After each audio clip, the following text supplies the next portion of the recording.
populations. Got it. One final example of this difference between intentions and what actually emerges, the reality on the ground.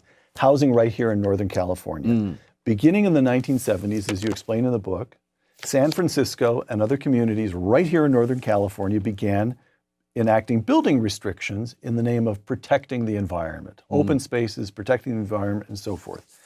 By 2005, the black population in San Francisco was reduced to less than half of what it had been in 1970, even though the total population of the city as a whole was growing. Close quote.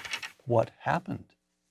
Well, as the prices, as the restrictions on housing were put in, then of course that meant the growing population was not accommodated by a growing amount of housing.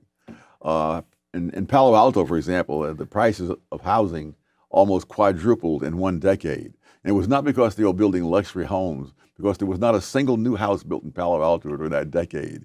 It meant that the existing houses almost quadrupled in price. It's amazing how in California there are people asking, what can we do about the affordable housing price? Build more houses. And they'll appoint some blue ribbon committee. Now, it's like appointing a blue ribbon committee to go out there and find out why the ground is wet after the rain.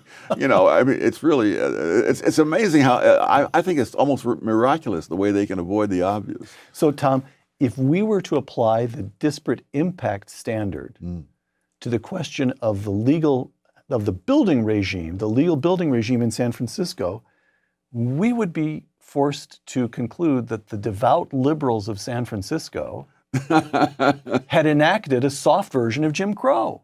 Absolutely, but they don't seem to ever get around to applying the disparate impact theory in those cases. Okay.